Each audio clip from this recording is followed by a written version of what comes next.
Woo! Yes, indeed. We back again. It's the No Line, No Shine Network with your boy Uncle Ike from the Ike Rome Show. What it do? Big Texas in the building. Big Texas in the building. Yeah, y'all. Yeah, y'all. With the bellies on. Permuck on. 6 minutes. PBJ in the building tonight, ladies and gentlemen. It's going down. Yes, indeed. It's your boy Uncle Ike from the Ike Rome Show on the No Line, No Shine Network every Tuesday night, 7 p.m. Pacific time. We in Cali, baby. Come on. What's going on? Hey, I got some heat on here, man. Yeah, we going all the way down to the big state, Texas, humble Texas, UT, the Longhorns.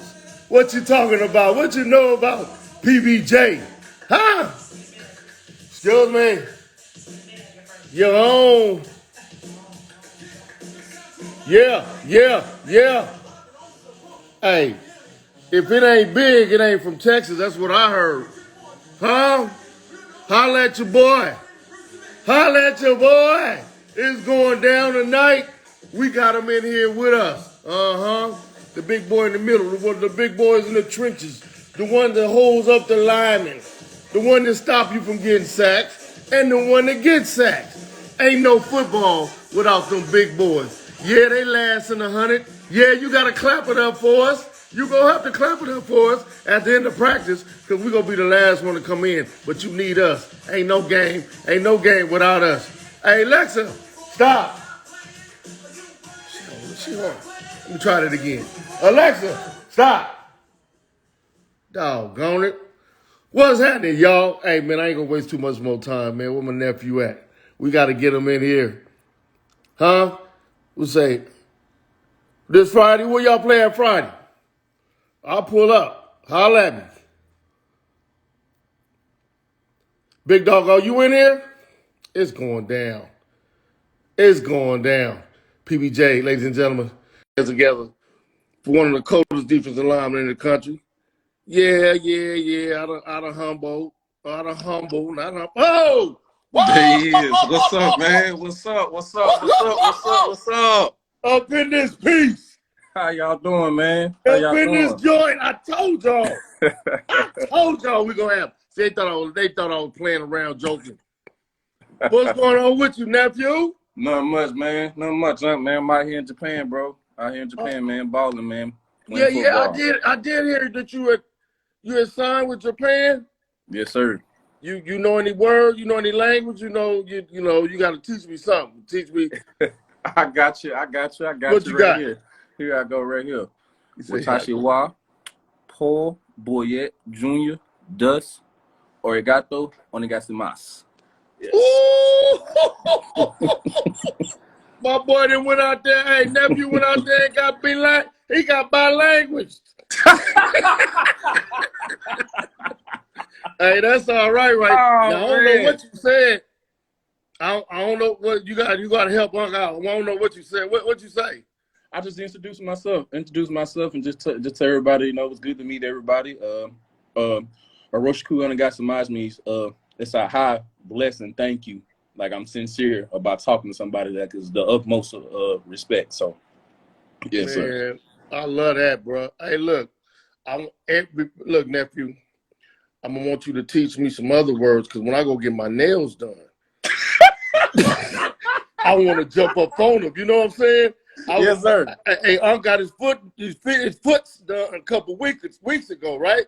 Yeah. And man, I took my shoes and my socks off. They told me put in the water, and the lady hit me with the talking to her friend, right? Yeah. Nephew, I know they was talking about me, dog. They probably was talking about you, man. They probably was. But I'm gonna get them. Hey, look, I'm gonna hook up with you later on. Yeah. She gonna hit me with that and I'm gonna hit her right back with it. Yeah. How you living, man? What's the day looking like, man? What's the day in the life in Japan? How you feeling? Man, it's real cool, man.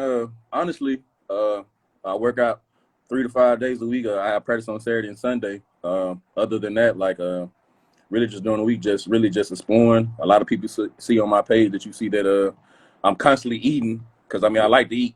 I ain't gonna lie about that. But how much you wearing now? I know you was what 318 for a minute. well, when I was Broncos, I was 336, and over the last 3 years being out of football, I dropped down. Took personal training up real good. Now I'm probably about 313, 310, 313, holding that solid. Just being able to really just get ready for this game at the end of the month.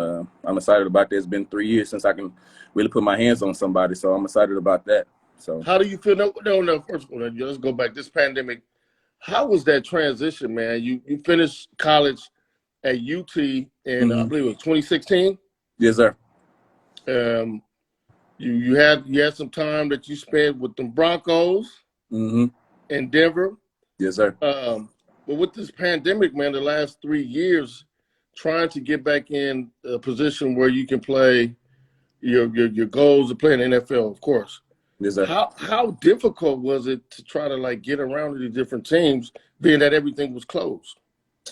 Man, I got to tell everybody, everybody's stance is different. Everybody's journey is different. And what I found out the hard way. Like, I got hurt in 2018. I blew my elbow out in practicing with the Chicago Bears, and that was the most realization I had, because the year before I came out in 17, I was like one of the last 3 guys that got cut to make the Raiders, and so getting picked up by the Broncos at the end of the 2017 season, being on practice squad with them, coming back and looking like I was gonna make the roster, but God had a different plan. I blew my elbow out, and just in the wake of everything, it's a business. It's such a business, like it really is. Like, yes, it is.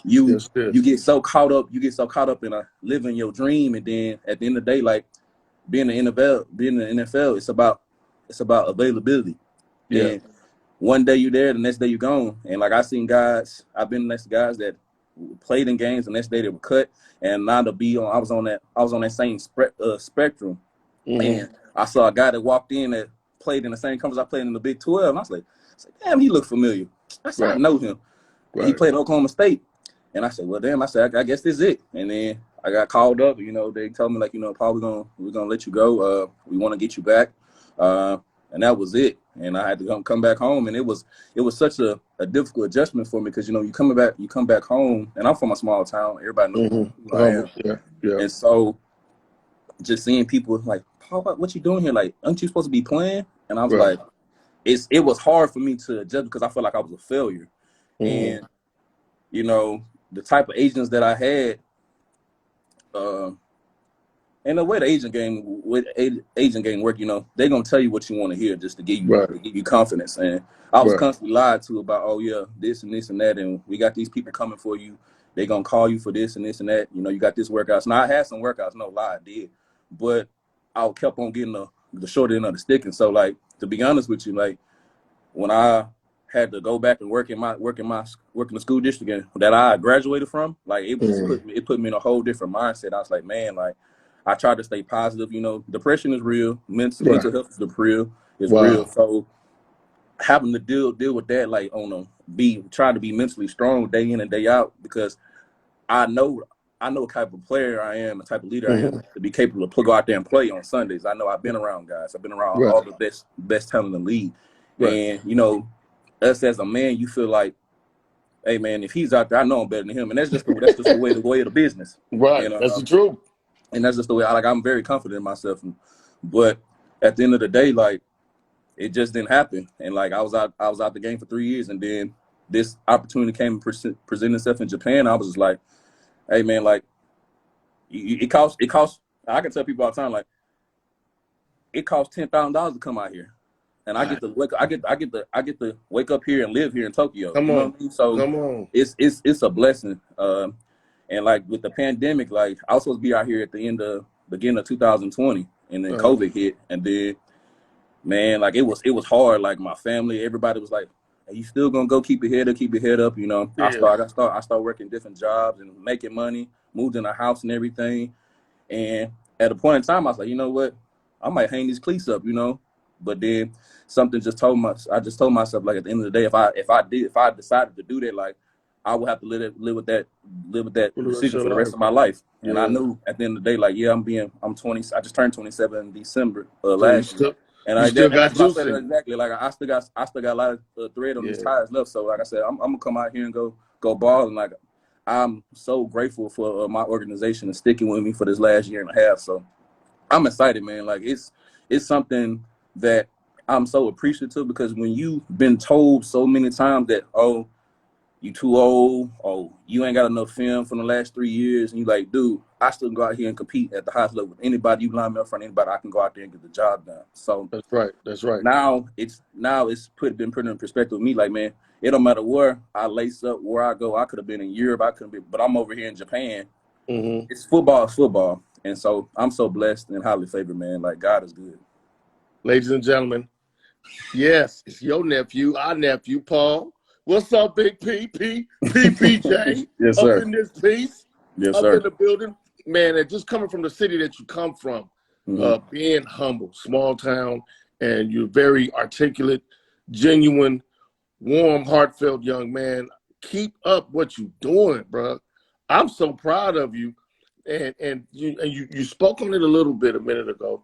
I want you to kind of expound on it if possible, because a lot of guys go through that depression.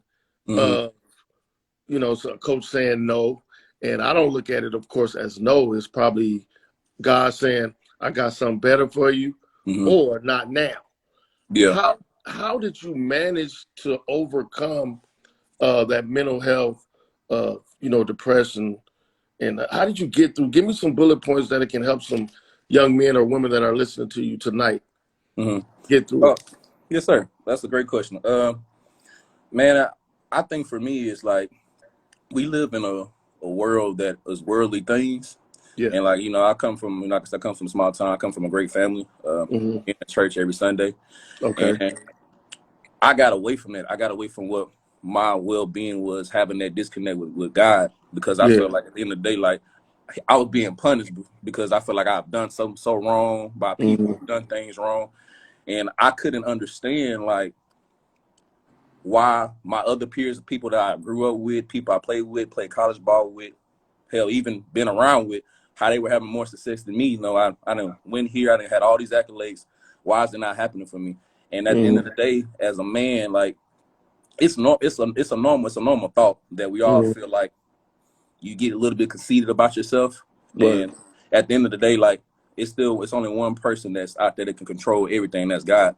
And he sat me down for my well-being, and I understand that now, because at the end of the day, the person who I was when I was 23 coming out, I'm not the same person as when I was 27.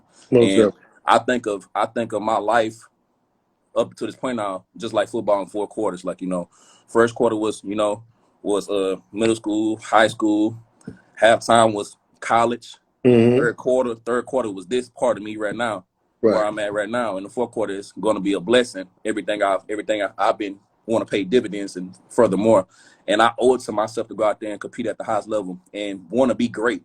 And I always tell people that, especially kids that look up to me back home, who always DM me, everybody's journey is different. Everybody's path is different. Everybody's not going to get that call, oh, you getting drafted pick number 32 in the first round, or you getting drafted 116. You got this X amount signing bonus. I didn't get that. I was projected to go between the 4th and 7th, but it didn't happen like that for me. And I went through that whole adjustment period because, everybody's saying, oh, I'm supposed to get drafted, I'm supposed to do this, I'm supposed to do that. And it don't work out like that for everybody. And like, what people don't understand, like, the NFL is really made up of undrafted players. That's the fun fact. Undrafted players make the NFL.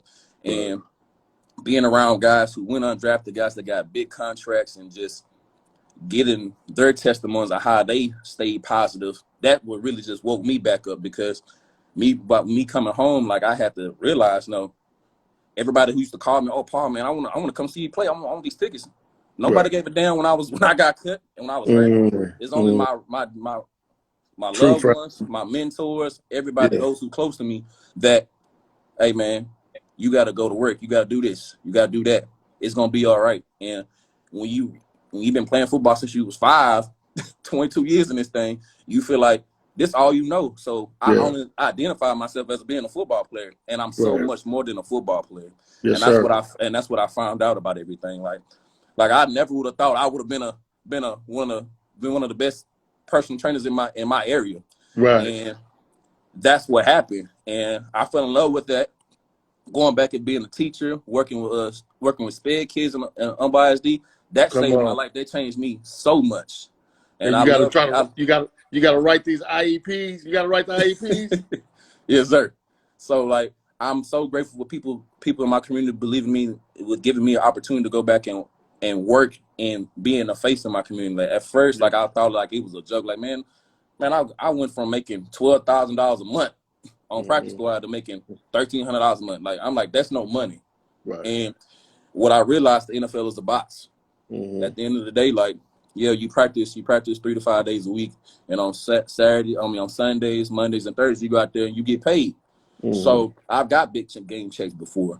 Right. So when you get put back in the real world and you see what other people have to do on a daily basis, day in and out, it puts you in a different perspective. Like I have the most respect for people working 9 to 5 because I've done it for 2.5 years. So I can't never tell a man or a woman that they not tired. Right. You know what I mean? So I give everybody the common courtesy, man. Stay positive, put God forward, and just understand that your blessing is coming. And I had to really do this so much. And it ain't about me getting emotional right now. It's about me having my testimony. That's right. Like my mother. My mother always prays for me. My father always prays for me and everything. She always used to tell me, like, get out your way. Get out your own way. And I'd be like, what the hell does that mean? Get out your own way. Like, what does that mean? And then it wasn't until I realized with this whole pandemic having to be out here, not coming out here, to realize that I had to take care of home first, meaning I had to still work, still be a leader in my community, be positive role model for my kids that look up to me, that I train, and just work on being a positive influence in my community, well, also in myself, because at the end of the day, like I lost my why. I did. I can understand. I lost my why because at the end of the day, the game of football is still football. It's a kid's game, but it gets magnifies times 100 when you're in the NFL, because at the end of the day, it's millions of dollars that's getting thrown at people. At the end of the day, what people don't really realize, it's a kid's game that us as men go out here and play. People put in thousands and countless of hours trying to get there, trying to maintain themselves. And at the end of the day, it's thousands of guys that come out every year. It's a recycle every year. It's the same thing in college football. It's a new recruiting class. So you constantly in competition with other people, but what people got to understand, you honestly are in competition within yourself. And that's what any sport, whether it's basketball, it's women's basketball, baseball, you have to realize that for you to maintain, you got to be in complete competition within yourself, and you have to be the best competitor with yourself every day. And that's what I had to realize. I stopped competing with myself because I felt like when I arrived in the NFL, like I made it. You know what I mean? And I got complacent, like, man, I'm here already. And at the end of the day, that fire got relit in me because I understand what my purpose is now. My purpose wasn't for me to be in the NFL. Like I talked to my friends back home. I talked to my homeboy JoJo Mathis out here, who's projected to be a first-round draft pick coming out of Washington. He's out here. We talked last night. Like, we don't understand what God has for us. We only think that everything that we see placed in our lives that we've been working for, we just look, that 3-letter word, the NFL, that's what we're supposed to be. That's the end goal. I would never thought in my 27 years of life, I would be on 14 hours away from my family, my loved ones, playing football. Right. And it ain't really about football for me right now. It's about the journey that God has for me. And football is just something that I get to do and I love to do. So it's a vehicle. Exactly. I would never have thought I would be on the other side of the world playing football. and it's Right. it's it's so marvelous to be here. I'm so blessed to be here. And at the end of the day, like that's a testimony within itself because at the end of the day, like I would never would have thought that I would have to go leave my family, leave the States to go play football. But it's something that I needed to do because at the end of the day, this is something that still burns inside of me that I want to be the best football player, whether it's an NFL, CFL, or over here. I want to be the Right. best version of Paul Boyette Jr. So that's what I'm proud about to stand here and say, like, don't lose encouragement. If you lose encouragement, it's still good, but you have to understand, you have to reconnect with your Zen and understand why you do what you do, why you love doing what you do, why you wake up every morning, why you go around, why you work out, because it's a purpose within yourself. You got to have purpose in what you do in life. And what you have in purpose, no man, no woman, nobody can outshine you but yourself. You have to stay positive and have positive energy day in and day out. And the cars will fall where they fall. And that's what I'm doing. And I'm just so thankful that you allowed me to get on here and talk with you, because like this I'm was very speechless. You see me? I'm going like this this. was very good. I'm going like this. Look, I'm speechless because Yes, you sir. speaking right, bro. You speaking your heart, and the words that you saying are very polished and anointed. Mm-hmm. And so, and when you get some anointing on words, man, it sinks through to people when they're listening, and goes Mm-hmm. directly to a heart. You know, those seeds that your parents was able to sow in your life at a young age. Mm-hmm. You know, they blossom at any. You know, we don't know when they will blossom, Yeah. but you start to see them blossom in your life, and you know that's just the village that you was raised in. Man, they did a wonderful, Yeah. outstanding job. Don't never feel bad about getting emotional about your testimony, Mm-hmm. because that's a journey, and Yes, sir. forever tell it. You know what I mean? You got to tell people about what you've been through, your challenges, you know, the things that you did great. Talk about those too. You know what I Yeah. mean? You know, just let people know who you are, and it's bigger now than humble. Yeah. Exactly. We in Cali. I'm in Cali. Yeah, I know. We know about you in Cali. This LA, the Yes, West sir. Side. You know what I Yes, mean? sir. And it's bigger than America. You in Japan. So PBJ is a brand. Yeah. You know, you started off in Humboldt, but you're not gonna end up there. And the people gonna know what you stand for, who you are, and man, it's just a blessing for you to even have a scholarship to UT. Yes, sir. You know what I mean? You played at UT. Yeah. It don't get any bigger than that, bro. Don't get any bigger than that. So keep doing what you're doing. I'm proud of you, bro. We all proud. Hey, y'all, can we get some hearts for my nephew? Somebody got some hearts out there. Y'all throw them hearts up. Oh yeah. Oh yeah. This boy been Appreciate playing y'all, man. football. This young boy. Let me tell you that. This young man, you're not even young no more. You're grown. Exactly. You don't living out the country. Yeah. You've been playing football since you was 4 years old. Yeah. What made you want to play football? Because I think you hoop too. Didn't you hoop? Yeah. I was a decent hooper, man. I still tell people at the end of the day, like if I was 6'6", I've been overseas hooper. But it is what it is. I had more hours in football. So hey man, just putting my hand in the dirt is what make pay the bills now. So I know that's right. so Who's your favorite basketball team growing up? my favorite basketball team growing up? Yeah. At the end of I was born in '93, so I didn't really get to see Michael Jordan like that. So I like the early 2000s. I loved the Detroit Pistons. I loved Okay. them, which Chauncey Billups was playing and all that, and Ben Yeah. Wallace, the guys who got inducted in the Hall of Fame. So I like the Pistons growing up, and like I'm a Houston fan. I love the Rockets. I love the Rockets a lot. But yeah, man, basketball. Without That was basketball, a was thing. it for me, but it was football. And so I My remember I little came sister home. played with Tayshaun. Yeah. She grew up playing at the park with Tayshaun Prince. Yeah. I think Tay was on that team, right? Correct? Mm-hmm. Yeah, Yeah. Tayshaun Prince, Rasheed Wallace. They had some dogs, man. They had some Oh dogs. yeah, it was good, man. It was Now, that what's your favorite college basketball team? college basketball team. You know, everybody love college sports. Everybody love college sports. I mean, I like college basketball in general. Okay. And the reason why I say that because there's so much talent out there. Uh, And what I mean by talent, like I get a chance to work with guys that are 5-star athletes, 4-star athletes that have gone to college. So it's like I'm paying dividends when what I was seeing, what I was doing, seeing those guys, the guys out there going out and shining. So like going to AU tournament, seeing Zion Williams at Summer Creek High School down there, the game getting sold out, people standing, and just to see him playing high school, like you be like, hey, man, this dude is the truth. So it got put in a different perspective for me because like basketball, it really is a ticket. I should be honest with you. Like basketball makes so much money, but Uncle, to be honest with you, like I like all whether it, like I tell people all the time, it don't matter if you go Division I, NIA school, if you good, they gonna find you regardless. It's a lot of people, kids out there, dudes out there that they not gonna have the chance to go Division I. And all they gotta do is stay positive, and they're gonna end up what they want to do. It may not be in the NBA, it may be overseas, but you can still have a successful career not playing in the States. And that's something that I, as me, and I know now, to be a part of, I'm blessed for that. Like at the end of the day, like used to bother me not to be in the NFL. It don't no more because at the end of the day, the NFL not gonna go nowhere.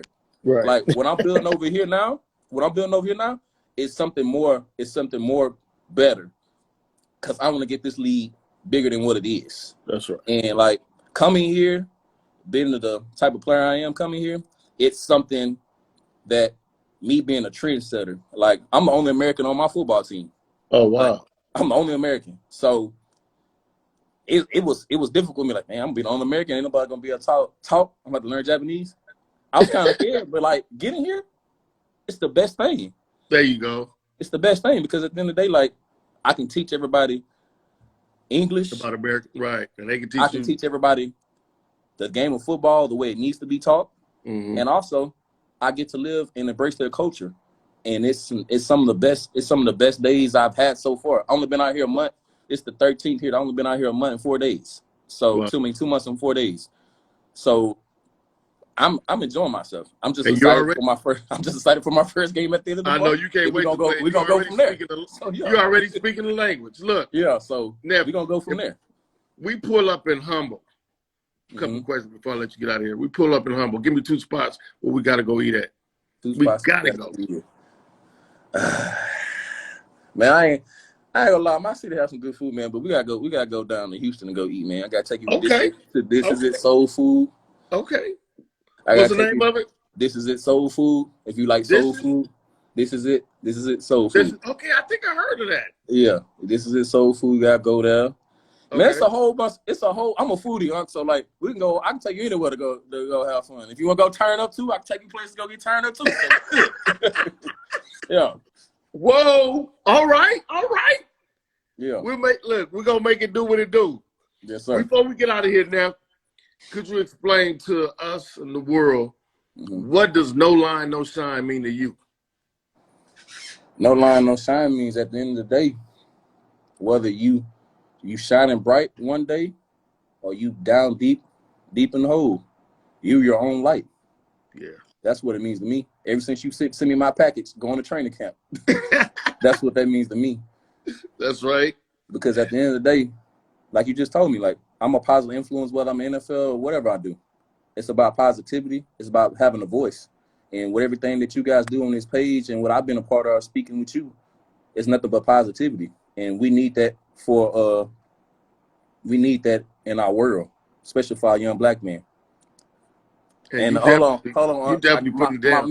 My mentor just come and said, I got to take the Tita's tacos back home. So, yeah.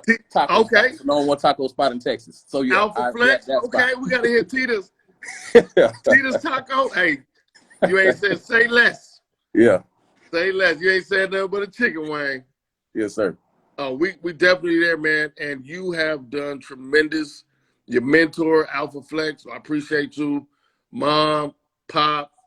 The whole family, the whole Boyette family, the village, the church, the school, y'all did an excellent job with this young man. And it's just the beginning. Yeah. I'll be happy to see what else you got in store for you, what God got in store for you. You probably got some speaking engagements, man, because you definitely a great speaker. And you probably got some books in you, too. You might have to write. Hey, man, look, I'm telling you, you might have to write a couple books. Yeah. I mean, nothing is impossible. Yes, sir. You can do anything you put your mind to. So don't forget about me. Once you blow up and get all international, don't act funny. I'm not. Because I'm going to call you and I'll be like, can we go to Tito's Tuesday? Can we go get some? I got you. I'm gonna have to call your mentor. Like, look, do you think he gonna roll with us? You think he really gonna, you know what I'm saying? Do what he do with us? But I got you, I appreciate you, man. We got to get out of here. I got another young man to interview in a couple minutes, man. But we appreciate you, No Line No Shine, Damo, CEO of the No Line No Shine Network, and God bless you, man. Win that game. Sir. Yes, sir. I got you. I want some sacks. I need a couple sacks. Yes, sir. I got you. And I'm gonna tap into you. Yes, sir. Appreciate it. All right. All right, ladies and gentlemen, love, we did it. We did it again. We told you. PBJ was coming through. This man in Japan. Yes, sir. Wait, what time is it in Japan? It's 11:31 a.m. About to be noon out here. Man, I'm about to take a shower. I gotta go to bed. Yes, sir. Much love, man. God bless y'all. Thank y'all for the hearts out here. We're going to do it again. I'll be back in a couple minutes, man. Give you a little break. PBJ. Yes, sir. Appreciate it. We out of here, man. Good luck. Yes, sir. Thank you. God bless. We out. Whoa!